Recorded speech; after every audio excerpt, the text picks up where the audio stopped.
Então agora vamos falar da nomenclatura dos compostos inorgânicos. Então os compostos inorgânicos, eles são formados, né? Nós temos os compostos iônicos, inorgânicos e os compostos moleculares, né?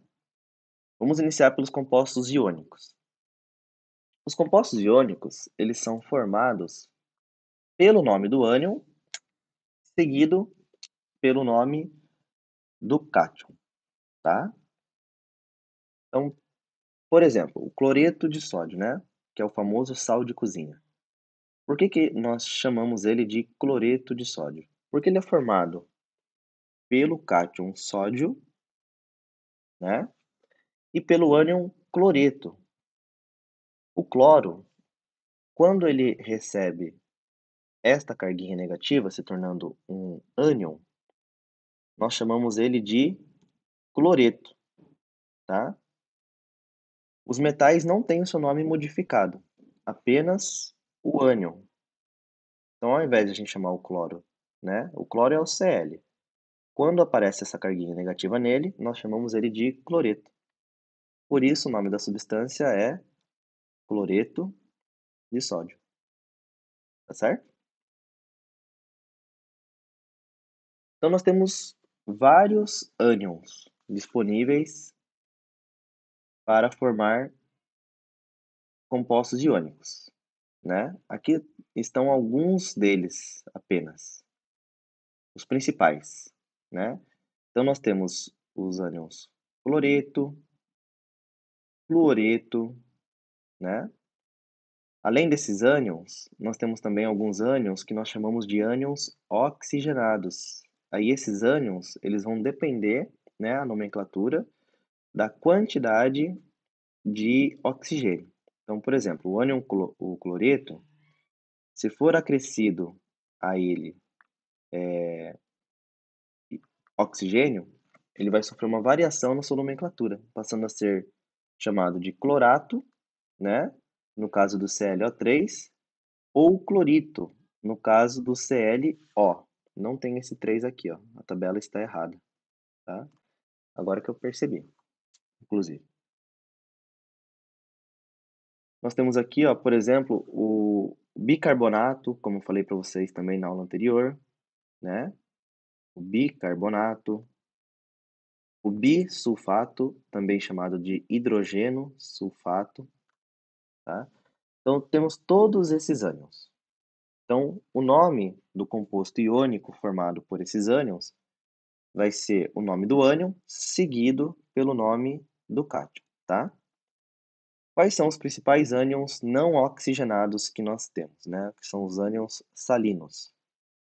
O fluoreto, o cloreto, o brometo e o iodeto. Então, esses quatro ânions são os ânions formados por elementos que nós chamamos de halogênios, né? A própria palavra halogênios significa formador de sal, tá? Além deles, nós temos também o sulfeto, o cianeto, né? O cianeto já é um ânion formado por dois elementos, que é o carbono e o nitrogênio. A palavra cianeto não está diretamente relacionada ao fato de ser carbono e nitrogênio, apesar da gente poder memorizar desta forma, tá? Na verdade, é porque compostos de cianeto são azuis. Então, essa palavra cianeto, né, o ciano, é por causa do azul, tá certo? Que nem as cianobactérias, né? E alguns principais ânions oxigenados que nós temos o hipoclorito, né? O clorito, o clorato e o perclorato. Eu coloquei esse exemplo para a gente perceber o seguinte, né? A terminação ito e ato está diretamente relacionada com a quantidade de oxigênio que o ânion apresenta, né? Então, no caso dos ânions oxigenados salinos, né, aqueles formados por cloro, flúor, bromo iodo, quando o ânion, né, conter apenas um átomo de oxigênio, será acrescido a palavra hipo e ito ao nome do ânion.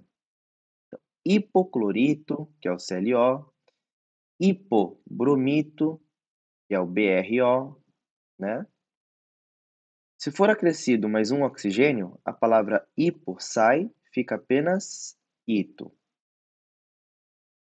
O acréscimo de mais um oxigênio vai transformar em ato. Então vai trocar o ito pelo ato. E o acréscimo de mais um oxigênio vai acrescentar na palavra a palavra per. E permanece o ato. Então, perclorato, tá? Então existe essa regrinha para os ânions formados por cloro, por bromo e pelo iodo. Então todos esses ânions, né, vai seguir essa regrinha. Um oxigênio hipo, terminação ito, dois oxigênios, terminação ito, três oxigênios, terminação ato, quatro oxigênios, terminação ato e a palavrinha per antes do nome do elemento principal, tá? Isso vocês devem ter se lembrar do ensino médio.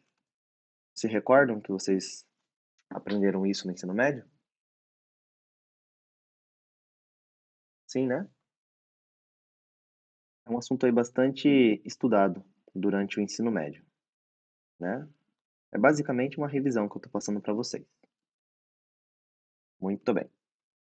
Continuando aqui então. Alguns outros ânions oxigenados importantes que nós temos são o nitrato, né? O sulfato, o carbonato e o fosfato.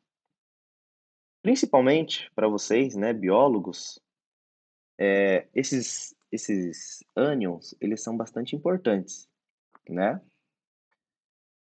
Principalmente aí o fosfato, né? A gente sempre fala, quando a gente fala das moléculas, né, orgânicas, o fosfato ele é bastante presente, né? Carbonato também, a gente fala com certa frequência na biologia. Então tem vários animais que têm um exoesqueleto, né, formado por carbonato calcário. Então é bastante importante aí, tá? Nós temos também o ânion bicarbonato, né? E alguns outros ânions que são menos importantes, mas que ainda podem aparecer com uma certa frequência, como o permanganato, né? E o dicromato. Esse dicromato ele é usado, por exemplo, no teste para identificação de álcoois. Então, se você tem uma mistura, né, uma substância desconhecida, e você suspeita que seja álcool, a coloração do dicromato ele muda, né, de uma coloração de laranja para um tom de verde. Inclusive, esse ânion ele é usado na com um dos primeiros bafômetros, né, eram a base dessa substância, por causa da troca de cor que identifica a presença de álcool, tá? E o ânion borato, tá certo? O pessoal que fez cursinho, os professores normalmente costumam dar dicas, né, para os alunos decorarem esses ânions, mas não, isso não vem ao nosso caso agora, tá? Vocês não têm que ficar decorando o nome desses ânions. Vocês consultam a tabela se precisar, tá? Com o uso contínuo dessas tabelas, vocês acabam decorando algumas coisinhas ali, mas não é minha intenção fazer com que vocês decorem o nome desses ânions, tá? Só estou mostrando para vocês quais são os principais. Alguns exemplos de onde são usados essas substâncias, né? Ó, o hipoclorito, ele é muito conhecido por causa do hipoclorito de sódio, que é uma substância sólida, mas é muito utilizado na nossa casa em forma de solução, né? Que é a água sanitária. Então, o hipoclorito de sódio é bastante conhecido ele é eficaz, né, para esterilizar. Então, nesse tempo de pandemia, as pessoas, né, ficou muito comum o uso do hipoclorito de sódio e, por sinal, deve-se tomar muito cuidado com o uso dessa substância, tá? Ela é uma substância relativamente perigosa e danosa para a saúde.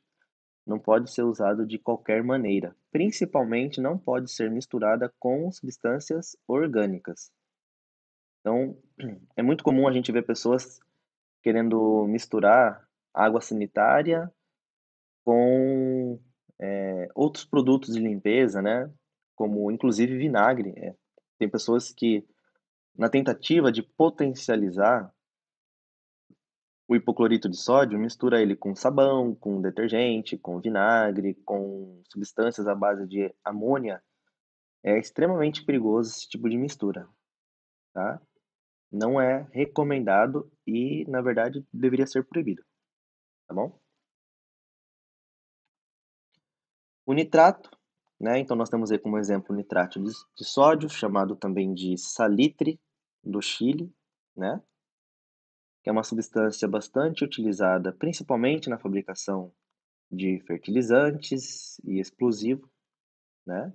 Ele também é utilizado como aditivo alimentar ou alimentício, né? Não sei qual que é a forma correta de falar. Então ele é adicionado a alguns alimentos, principalmente alimentos embutidos, para sua para durar mais tempo, né, para conservação desses alimentos. É uma substância também relativamente perigosa para a saúde. Por isso, a ingestão de embutidos deve ser, de certa forma, bastante controlada, tá?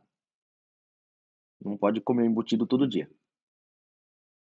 Sulfato, nós temos aí o sulfato de cobre como exemplo, né, essa substância azulada, que vocês devem conhecer. Ele é bastante utilizado numa mistura chamada de calda bordaleza, né, ou mistura de Bordeaux, que é utilizado para controle de fungo em uvas, melões e outras frutas, né? Inclusive o sulfato de cobre, ele pode ser comprado em, em floriculturas com bastante facilidade, tá?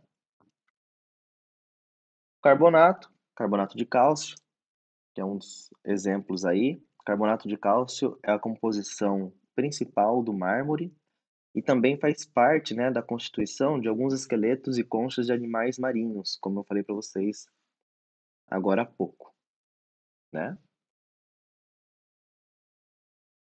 E o fosfato, também muito utilizado como um aditivo, né, em fertilizantes, tá? Também causa alguns problemas ambientais, né? A eutroficação, que é o crescimento descontrolado de algas, né? Em lagos, que é um problema, inclusive, que vocês vão estudar aí nos últimos semestres do curso, na matéria de química ambiental, tá bom? As bases, que são compostas pelo íon OH-, nós chamamos, né, de hidróxido.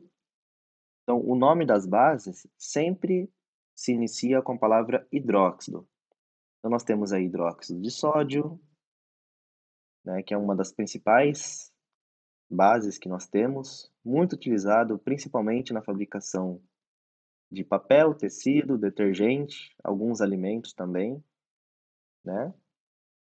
Usado para desentupir pia, naquele produto chamado Diabo Verde, muito conhecido.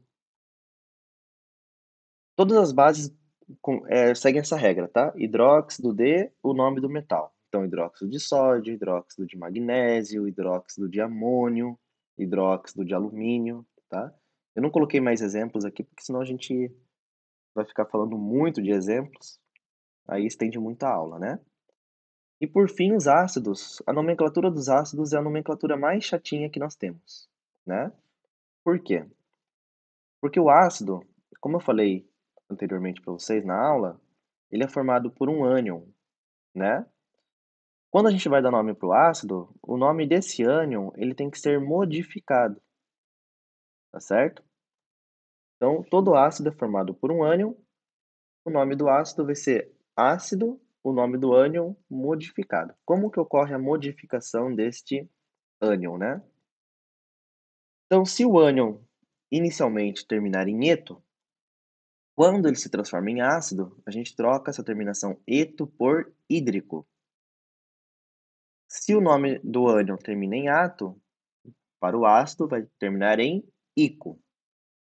E se o ânion termina em ito, para o ácido ele vai terminar em oso. Então tem que fazer essa troca aí, tá?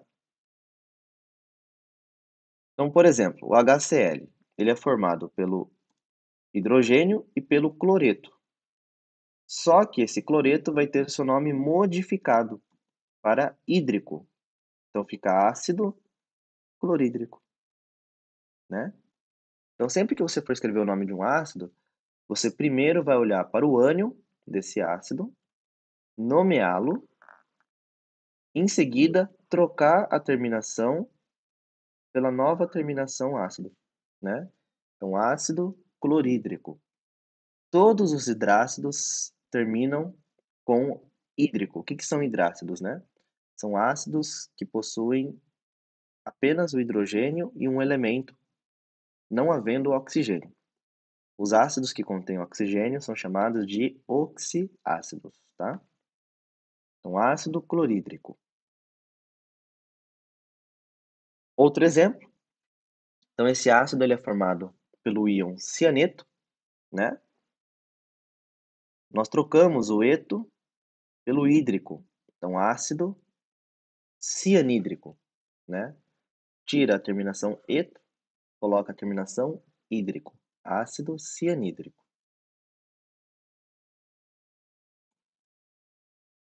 Nosso terceiro exemplo é um oxiácido, né? Agora já tem um oxigênio.